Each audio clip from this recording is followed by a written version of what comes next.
Welcome to the DTF Printing Podcast. I'm Adrienne Palmer, Editor-in-Chief of DTF Printing. I'm here with Adam Calvary, Director of Events and Special Projects at Family Industries in Los Angeles. Today we're talking about the benefits of purchasing transfers from a trusted supplier, live printing with DTF, and how DTF is changing the apparel industry. Hey, Adam. Hi, how are you? Thanks for having me. Great, how are you? Fantastic. Thanks for hopping on the DTF Printing Podcast. Excited to talk to you. Absolutely, my pleasure. Before we dive into DTF, can you talk about your role at Family Industries and how you got your start in the apparel industry? Absolutely. I'm the Director of Events here for our live activations for 10 years here at Family Industries. I think like a lot of other people in the industry, started screen printing in high school for some bands that I was in, things like that, friends bands, and then kind of got interested in that via art and just DIY stuff, where I was from Oregon, it was like everything was DIY. So, if you could make it yourself, we were kind of doing it, whether it be, food and, herbs, things like that, to garments and printing and posters and et cetera, and stuff like that. So that's kind of how I got into the industry, kind of strayed away from there and went into a little bit more of the events area for quite a while. And then, which was not really connected to live printing or printing whatsoever. And then got back into it again through an associate who brought me in to be his assistant here at Family Industries. More or less, that's about it. Cool. Yeah, that seems to be a typical response. Either I started in high school or I was printing for my band, or the like DIY creators, crafters space is so big for apparel now, getting into it in that way. Is there such a thing as a typical day for you at Family Industries, especially in your role with the live activations now? Not really, but I think the closest to a typical day is kind of, handling incoming requests. Really, that's kind of where everything starts for me, is connecting with the client. Obviously we have a lot of loyal clients that we do numerous events with every year. But new clients as well, always coming through, a lot of requests daily. And some of it is a little bit of, hand holding, a lot of customer service as far as kind of walking them through what might be the best kind of activation to have for their vision. This is all going to kind of start there, right? Like with any, in the whole entire printing industry, it's always obviously a lot of clients will come through. They don't really know what they want to do. Hey, we want to print some t-shirts. Well, do you have artwork? Well, not yet. We just want to know how much it costs. Well, you kind of can't tell someone what something's going to cost unless are you doing both sleeves? Do you want a long sleeve? What type of garment do you want? And what does your artwork look like? And it's the same thing with live printing, right? Is that you kind of have to have that vision.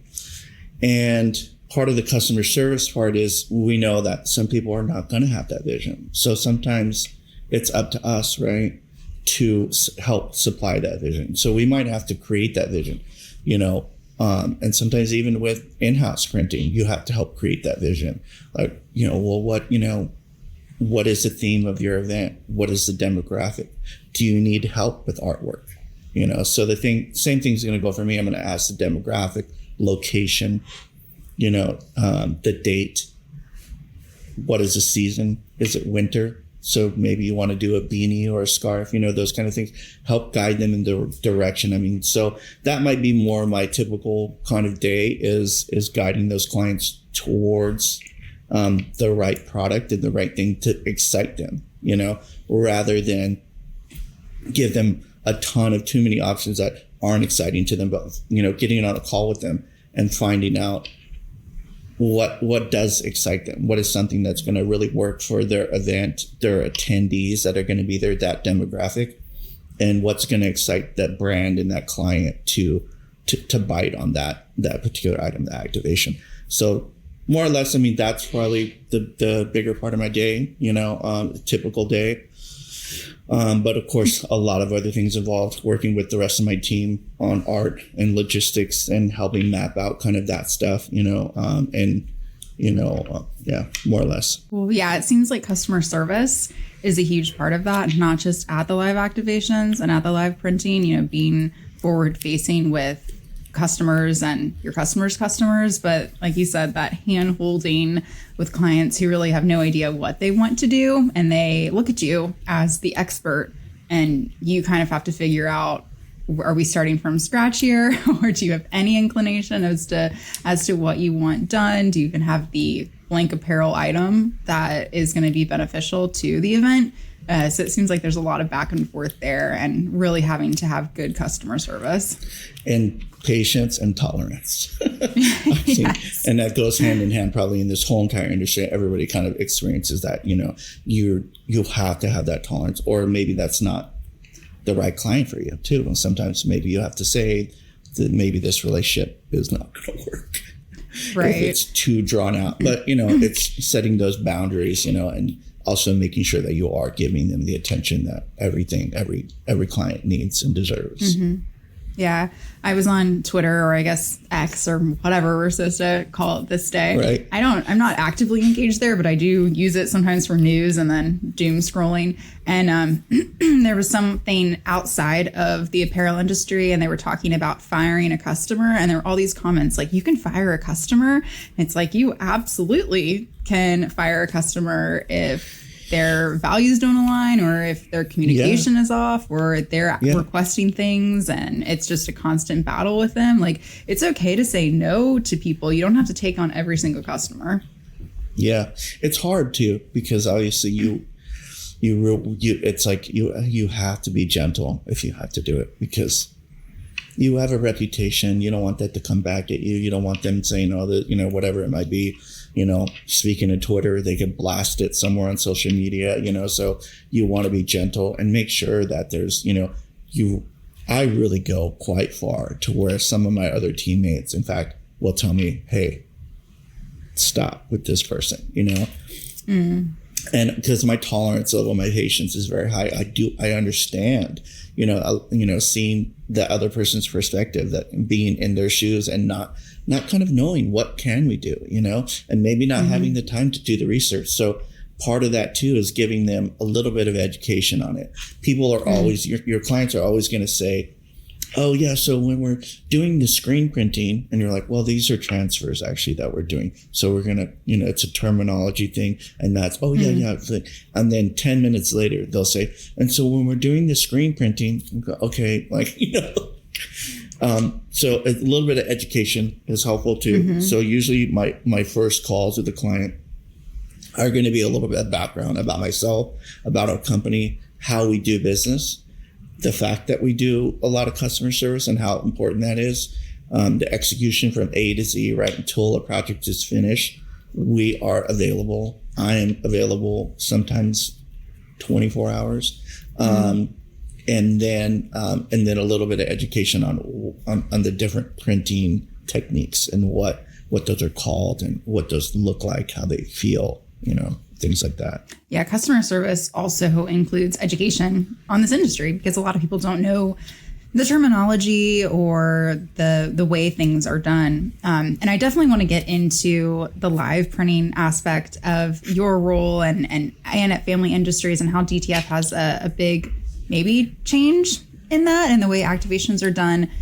But let's talk about how DTF plays into Family Industries. And a big question for print shops right now is, when should they buy a DTF printer? When should they bring this equipment in-house? And at Print Hustlers last year, Max Hellman, which is the owner of Family Industries, your boss, said you spend at least $1 million with Supacolor each year, and you have no intention of buying a machine at any time soon. So what are the benefits of having a trusted transfer supplier versus bringing equipment in-house, especially when you're spending that amount of money per year on transfers? Yeah, I think the reason why it makes sense for us is because it's just very streamlined, and because a lot of what we do, again, is customer service, right? And is all this stuff and mapping out these right kind of, printing methods and stuff for a client, for a project, etc. That the bringing in a machine for us would mean shifting some of that time or hiring more staff to kind of accommodate that. I think that's probably when it makes sense for people. And I see there's quite a few people, in fact, at Print Hustlers, I met several people, some guys from Brazil that were amazing. And I think I introduced them to you. They're such phenomenal people.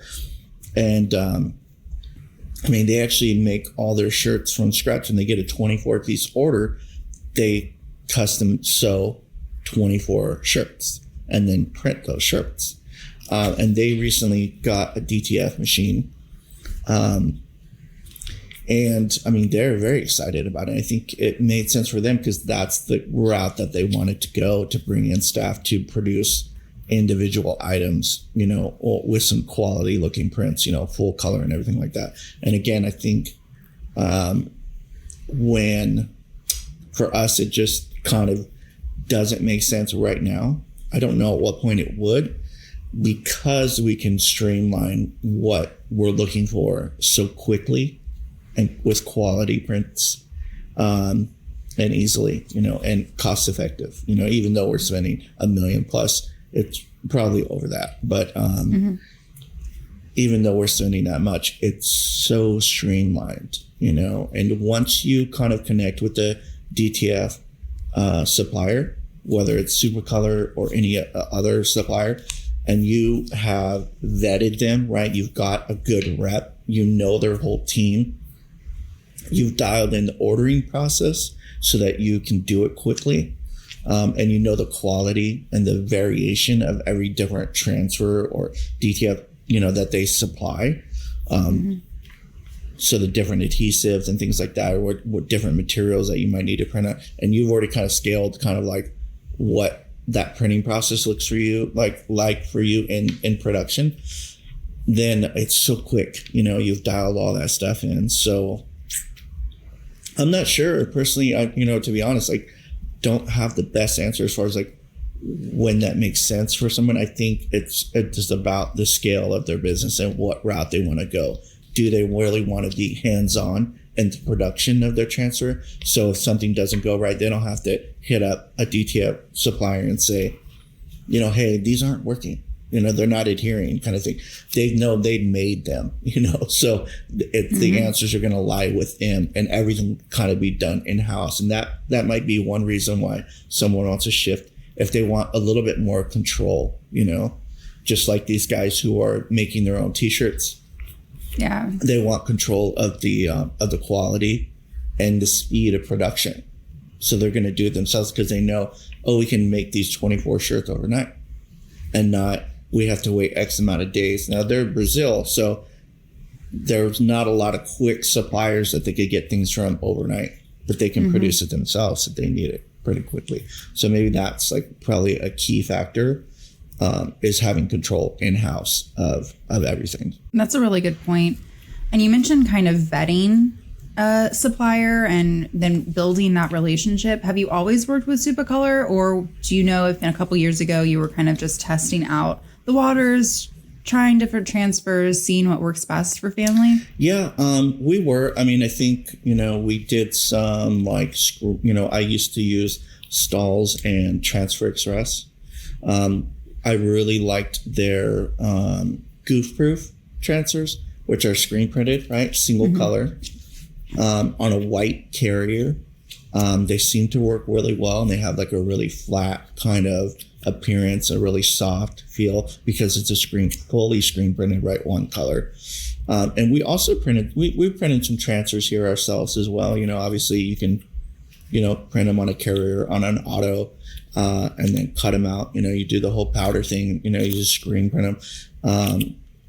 Little different, right? Not DTF, but as far as getting that same kind of, product, and you need it in a hurry. Those are times where we hit up our production manager and said, hey, we need 1,000 more transfers, for these 10, we print these, and then we would just, get a screen up and run it through and get it cut and get it out to that event, overnight shipping, or if it was local, right to them. We've done it a few times. But as far as vetting, I think there was a process when I switched from Transfer Express to Supa, and that was, through Rum and getting to know him. He had a lot of visits with us early on, where he was bringing us different transfers to test. And I was saying like, oh, this one doesn't work very well, and he was saying like, well, what, kind of what doesn't work well about it.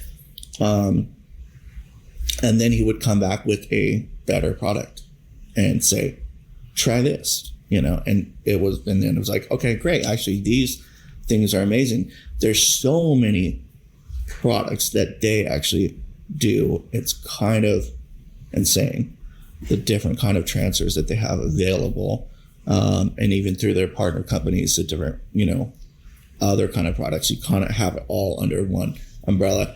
But I think ultimately that relationship really thrived because of their customer service and their willingness to like hear us out and like improve on the products, whereas, other companies that maybe are really big, it's hard for them to make those changes unless they hear from a lot of people on it, Well, it sounds like you had the complete visual of, I'm being heard about this. So Rum's bringing in the product, you're testing it out.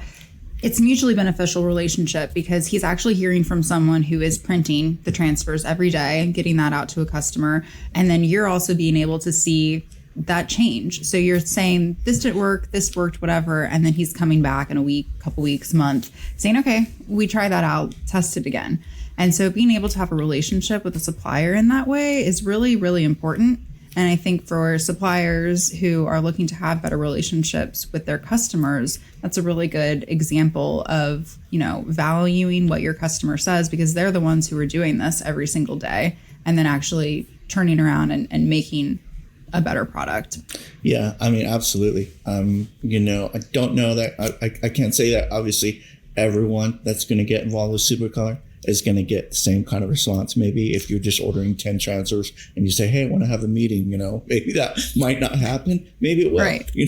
I do know they're very responsive to all emails, and they do really have a great team over there. So I would be surprised if you didn't hear back from them, directly. But it's really a key factor. I mean, with any supplier, not just DTF, but like your garments, your items, your promo merch, if you order something from someone and you don't get quick responses, and then when you do, you have to wait. Let's say you need to order 1,000, 5,000, 10,000 items or whatever it might be, and you can't get it going with that supplier for a week and a half to 2 weeks because of their process, and they wait 2-3 days. Now, can you send a PO? Now, 2-3 days, can you do this?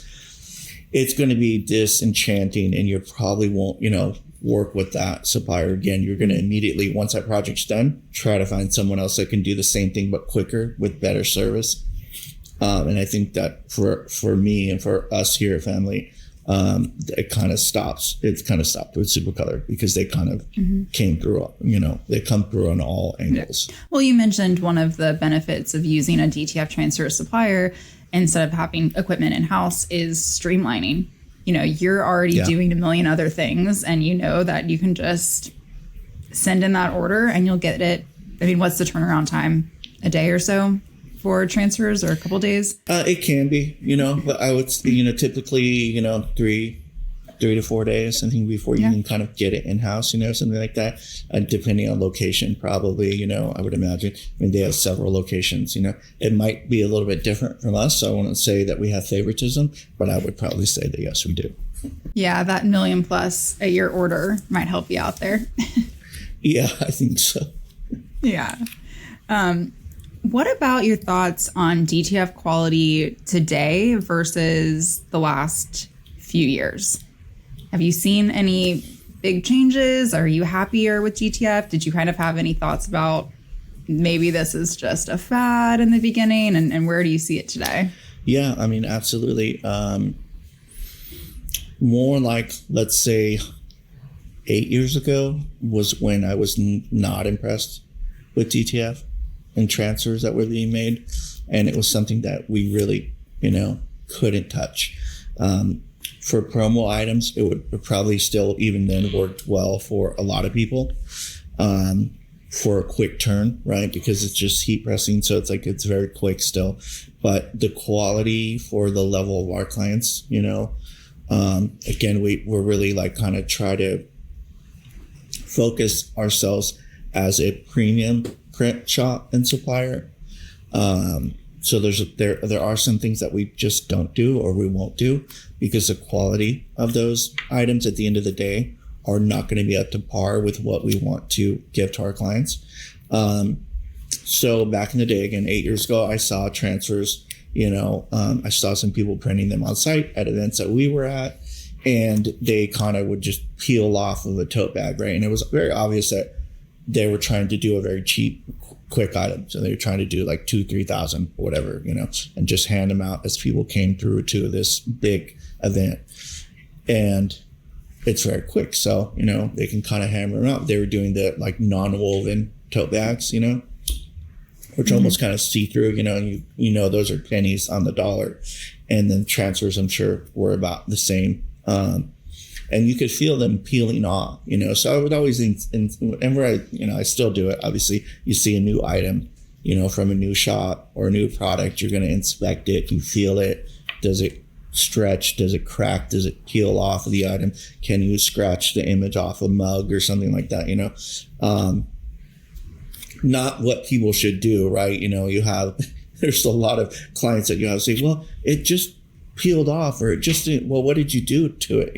I just scratched it with my thumb. Well, you're not really supposed to scratch something with your thumb. When on a normal day would you scratch something with your thumb to try to see if you can get it out? You're going to damage it, or of course. So I would do that kind of process and see, and I was like, transfers, even though it's so quick and it would be great to do on site, really can't do it because the quality's not there. But over the years, and finding Transfer Express and going through all their different products, and then finding the group of transfers and using those a lot for like lettering and things like that. Of course, you either have to pay them the price for them to cut them, or you cut them yourselves if they're little letters, doing that kind of stuff. But the quality has started to really get a lot better, and I think that's when I started to use DTF and transfers and look at that whole process, not only for in-house but on site.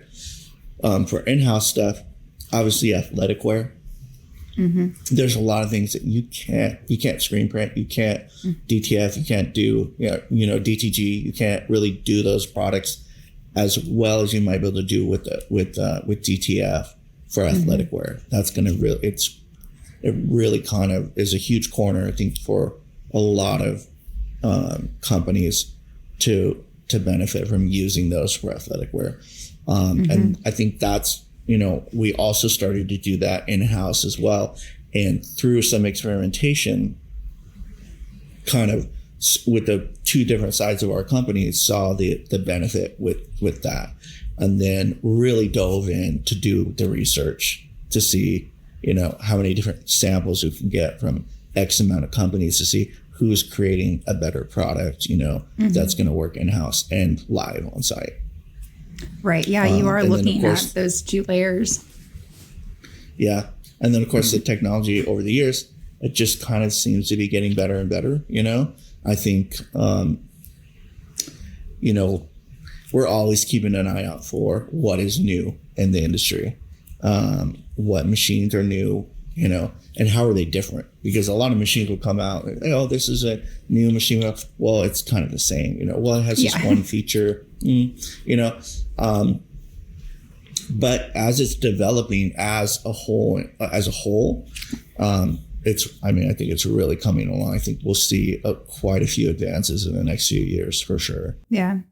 Yeah, I agree, especially with technology. I mean, even you just bringing up athletic wear. I remember having a conversation about DTG and DTF just a couple years ago, even if it was just a year ago, about the quality of the transfers on poly or even like, a cycling jersey or something like that. And it seemed like people were just like, it's just not there. But that doesn't seem to be the conversation at all. And that's a pretty quick turnaround, even over just a couple of years of that technology advancing. But I think, you and I have even talked about it, just the overall learning curve with DTF, not just with manufacturers and suppliers, but also with printers. They're learning the new technology, especially if they're bringing that in-house. They are figuring out the best way, even in terms of, their art department and their graphics department. How are they creating this file that's going to be perfect for printing this transfer, heat pressing? Is it 2 presses? What's the temperature? There's so much testing, as you mentioned, that goes into this. And that's kind of where we're at in this new beginning of DTF technology, testing, research, and just rapid advancements. Yeah, the testing, the research is so important. You have to kind of know what products you're using on a daily basis and how to use them right. And there's so many different, a DTF transfer is going to look so different if you're pressing it at a different temperature. The adhesive's going to work differently if you have too much pressure, not the right amount of pressure. The research and the testing are very important. Yeah. So I was at Impressions Long Beach this year, and they were heat pressing shirts in the Bella Canvas booth instead of manually screen printing, which from the last, 3-4 shows that I've been to, they've always been manually screen printing. They've even had Family Industries team members, they're live printing at the booth, but with a screen printing press. Are you seeing an increase in heat pressing requests from your live activation clients? Or are you offering it more? We do it. We do it quite a bit. And I think, to be honest, probably an increase in the request because when people see it, when people see we're doing it on site, it's going to be either, for me, it's going to be one or the other. Like they want patches or they want transfers. And I might sometimes steer them towards transfers because it's more cost effective. If it's a larger event and they're doing high quantities and they have 8 designs, they need 2,000 of each, right? Because they have X amount of guests for 5 days, whatever it might be. Patches might make more sense, especially if it's on a jean jacket or something like that. So it's kind of narrowing down what that item might be and what budget's going to be like. And how fast do we need to do them? Maybe patches take a little bit longer, not much, but they need a little bit more attention. They also need to cool where a transfer does not need to cool and it's ready to go. Give it a fan and hand it to a client or to an attendee or guest.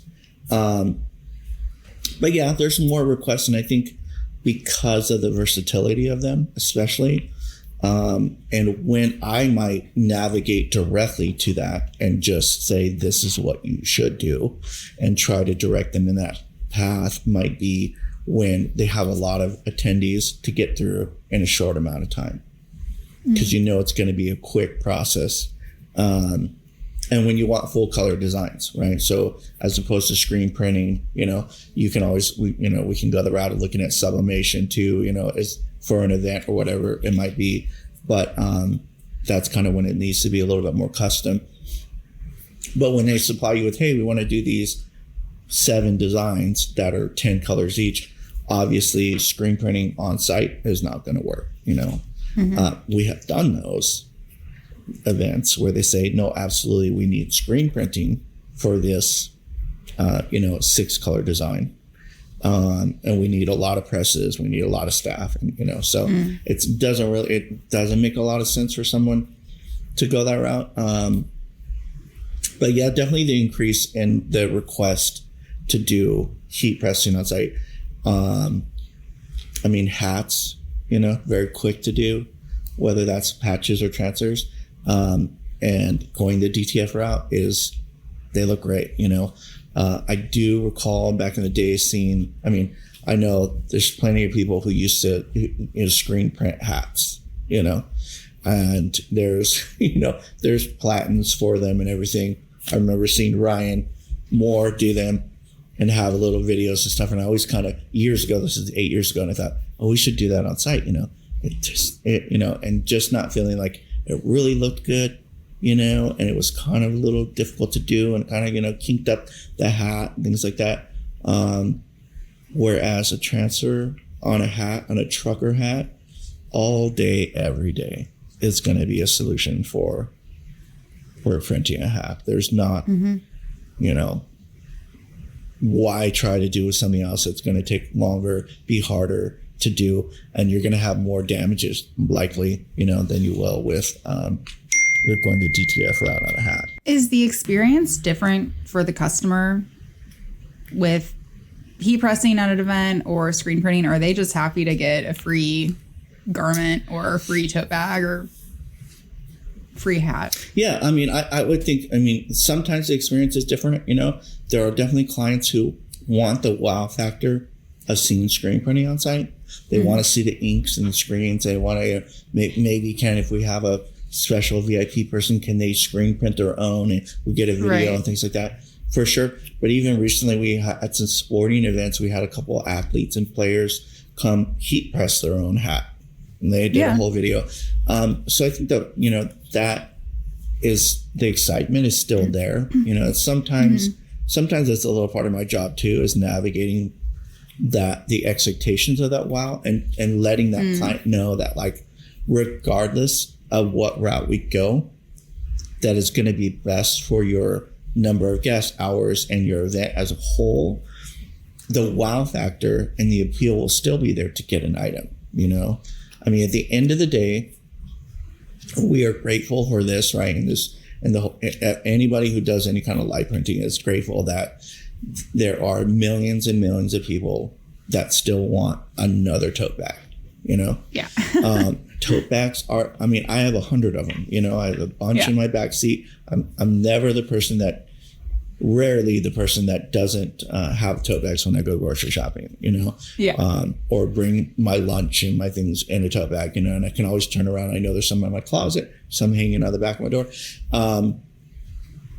So the appeal is still there with heat pressing on site, because people really just want to get an item.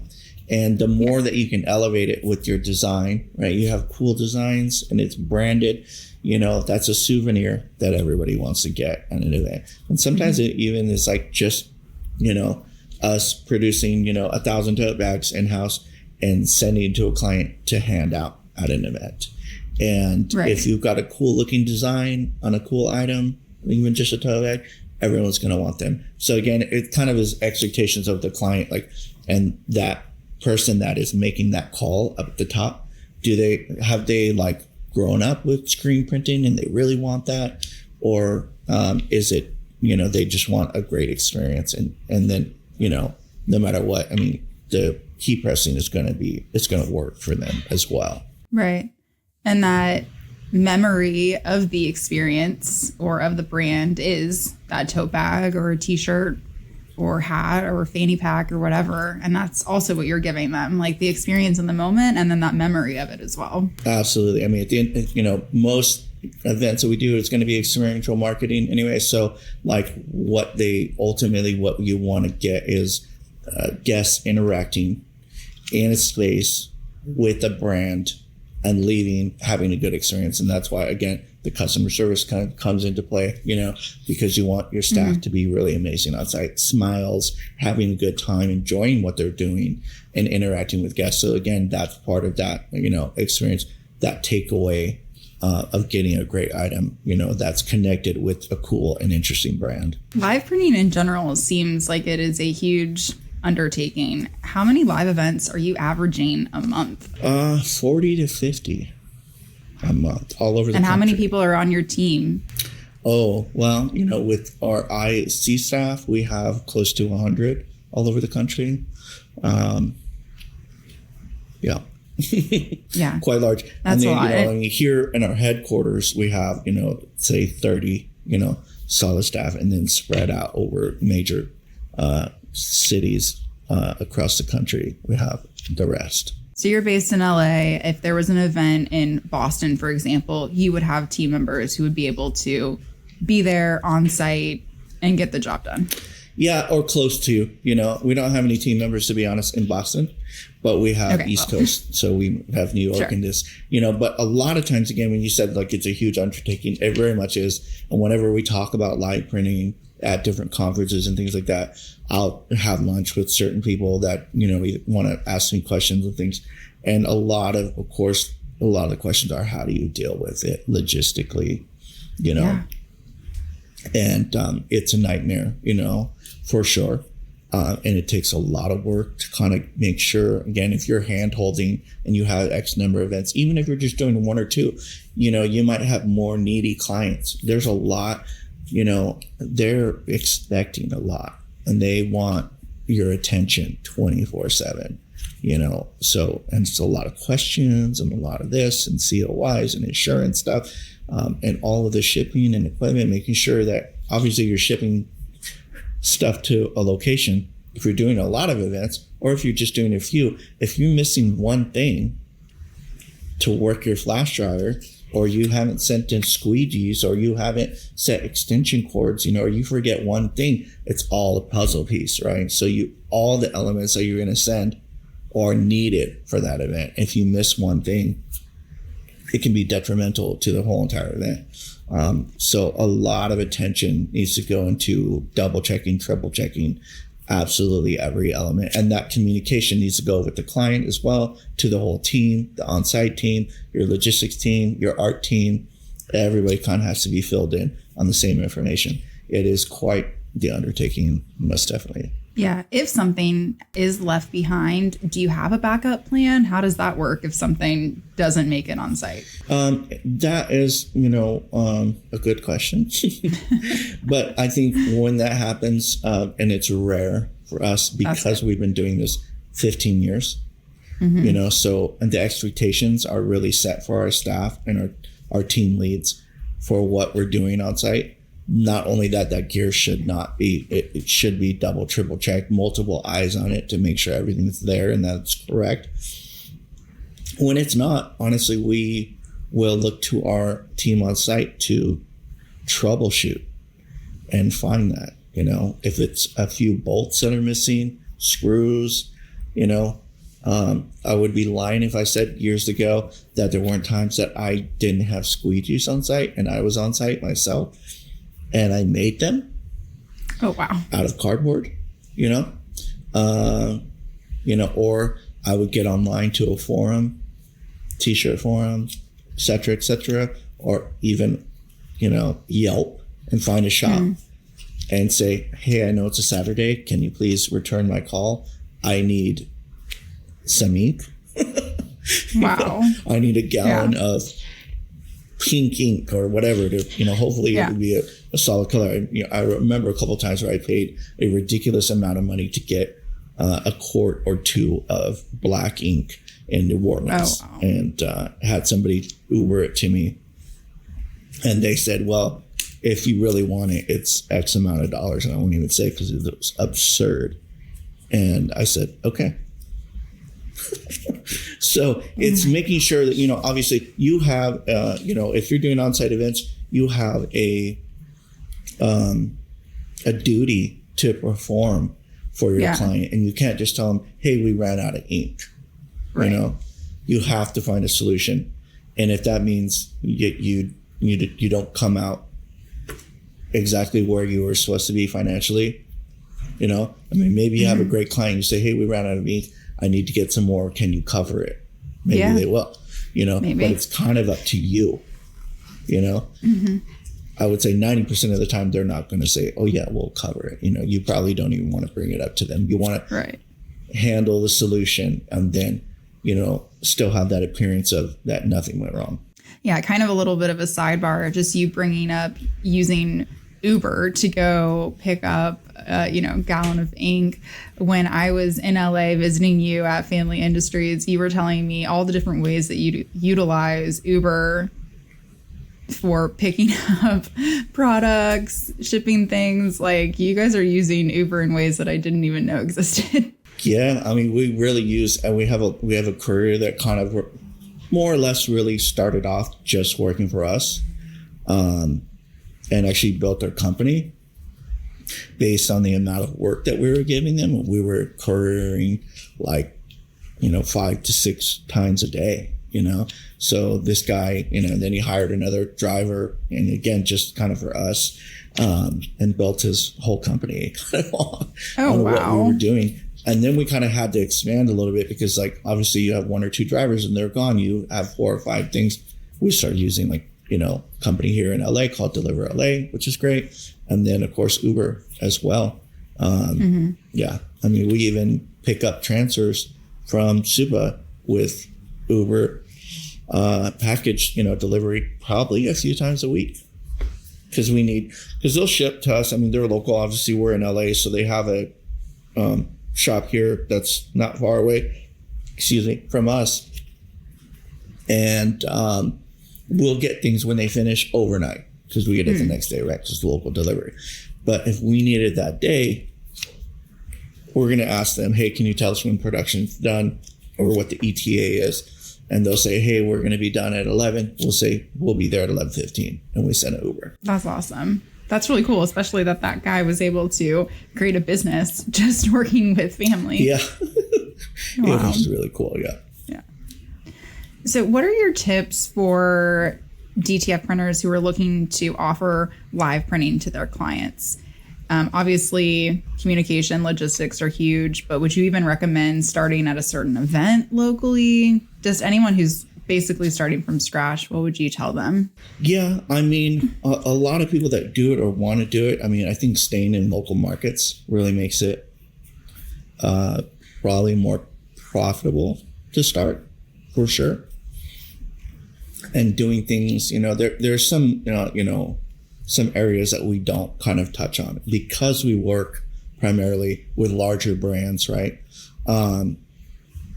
There are things like schools and things like that are kind of, that are maybe untapped, So, local schools or local, events, whether that's churches, schools, and small businesses, heat pressing is something you can take a heat press in one heat press, 1 or 2 staff.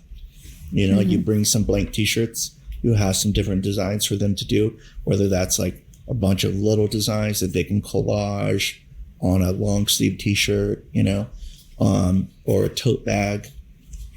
You can kind of really streamline that, make it an easy kind of thing to do. A heat press is going to fit in back of your car. Screen printing kit, probably not so much. It's a lot more things to put together to assemble on site. And I think this is why, DTF works for in-house and for live so well for people who just kind of want to get their foot in the door. If they have an Etsy or they have a shop online, right? So easy to get started with DTF and not have to know everything about the printing world. Whereas, for a lot of us, there wasn't DTF around for so long. So we started screen printing and we had to make our own screens and stretch our own screens and, all down the line. So you kind of start off, if you start with screen printing, you're going to learn a lot of the facets of different, styles of printing and, what kind of additives you need to add to your ink when it's very cold in your shop, versus very hot. And that's something I learned early on with like having some really skilled printers that we have on site, or in-house here. And I was printing some things and they said, oh, it's far too cold. You need to do A, B, and C. And I was like, really? And like very surprised at like how much of a difference that knowledge and that experience makes. But with somebody just getting involved in it and just starting, you don't need to know that. You can kind of, you can have your store, you can do a launch, so many great things about social media and DTF now, right? Combined, you can create all your designs and sell your shirts and not even have to produce them until they've sold already, which is a thing that people have been doing for years, for sure. But I think it's much more elevated, much easier for startups and people who want to kind of start decorating, right? Is to be able to utilize DTF in a way that's going to make it cost effective and quick for them. Okay, this might be a difficult question, but what's been your favorite live printing activation, or even like a favorite client or favorite recurring event? Sure. I have a lot of favorite clients, and events, honestly, like Comic-Con is great. Yeah. It's always fun. And for me now, I don't travel to events unless a client asks me to. Or I feel like a need that I should be there, even if we have like a great lead or great team, I might not even go unless it's, it's somewhere cool that I want to go. Yeah. Or it's a very important client that I want to have dinner with or drinks or something and meet with them. Or I need to be outside to kind of feel like maybe it's a client that needs a little bit more of attention, and I want to be the one to give that attention and oversee the project. Maybe it's gone on some events, with some clients, I will work on for 4 months, which is a long time to do an event that's happening for one day, right, or 2 days or 3 days. If it's a weekend, for sure, it's rare that a client is that ahead of the game.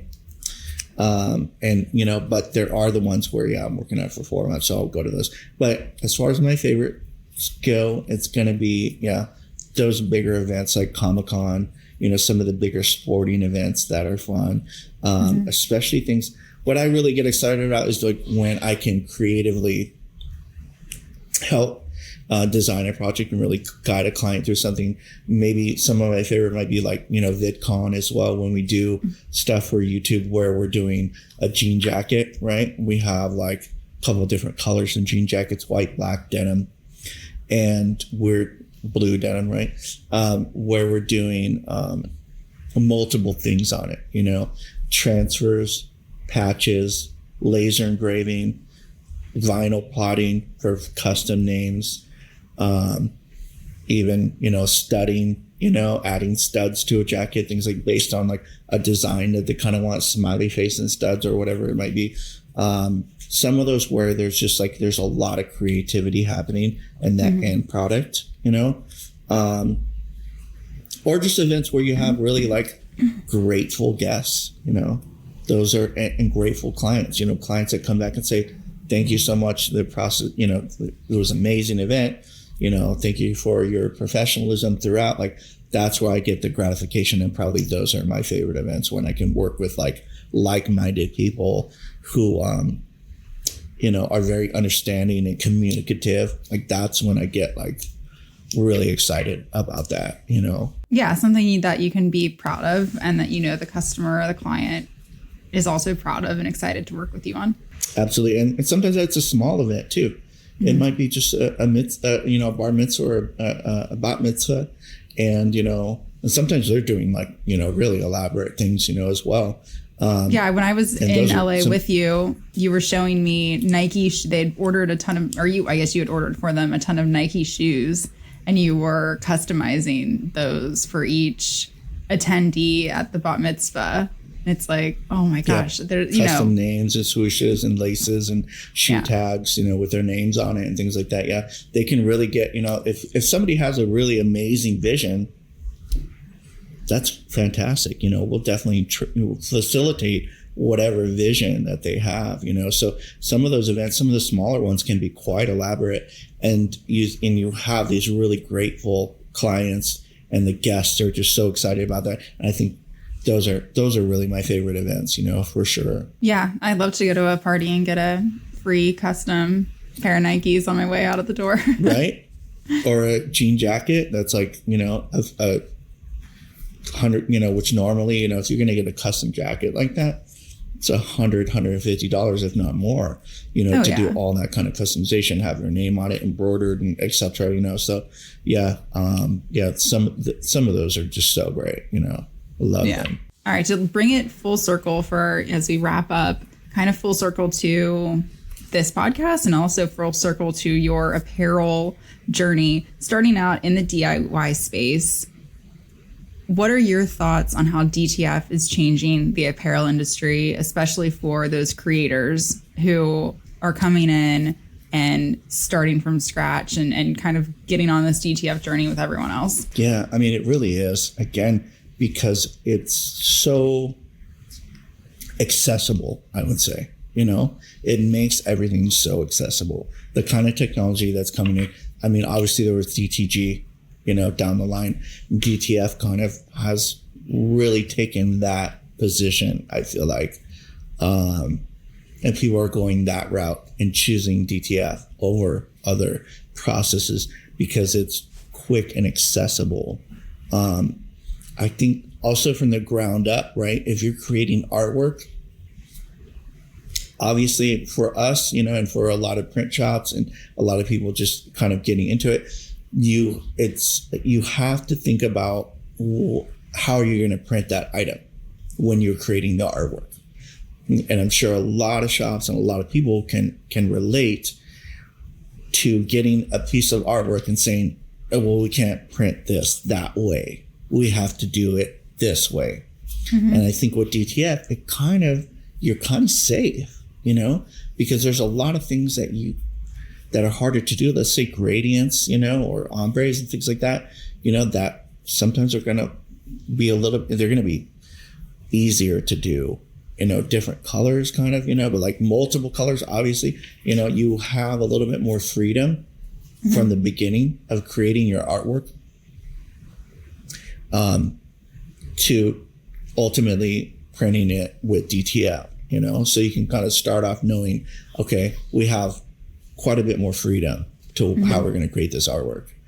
And then it kind of just goes down the line as being just easier, right? Like, mm-hmm. Because you're going to be able to print those quick, whether you have a machine of your own that you can oversee, so you can set your schedule, that they print fast, right? So I don't know the numbers of like what, that's something I'm not familiar with, like how many single DTF designs, that are 11 by 14, or 15 by 15 or whatever it might be. How many can you print a day with a particular machine? I don't know. I would imagine it's very high, because it's very quick and that you can really put a lot out.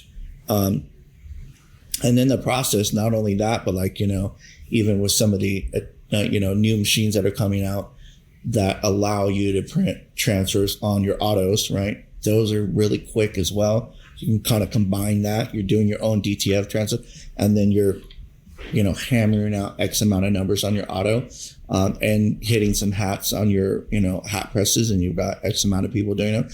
I think just the accessibility, the technology growing, and I think the demand for it, is there. People are requiring kind of the technology to get better, and making those notes, right? And having comments on what's not working or what is working. And that's where the technology is going to keep getting better and better until it meets the needs of a lot more people. But the accessibility and the speed is really what it gears myself towards DTF. And I think a lot of people. Definitely. Yeah. Accessibility, versatility. There are a lot of benefits to adding DTF, whether you're bringing that in-house or spending $1 million trillion with Supplier each year. Right. All right, Adam, where Definitely. Can our listeners go to learn more about Family Industries and see all the awesome live activations that you're doing 40 to 50 times a month? Our Instagram is great. We don't do all our posts because sometimes you can't post an event. Mm-hmm. So we do a lot of private events that you're not going to see there. There's a lot of things that maybe we might not advertise because they're kind of like a big ask. So we might not kind of, advertise that.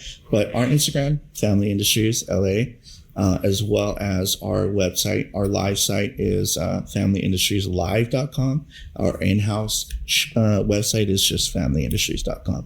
We post a lot of stuff there. There's case studies, examples, things like that. For different clients to kind of get ideas and to connect with us. Perfect. All right. Well, Adam, it is always such a pleasure talking to you. Thanks for sharing your journey with family and the apparel industry and all your thoughts on DTF printing. This has been great. Likewise, always nice talking to you. It's been a pleasure. Thank you so much for having me. Thanks, Adam. All right. We'll catch you on the next episode of the DTF Printing Podcast. In the meantime, head to dtfprinting.com to discover new ways to grow your print business. Thanks for listening.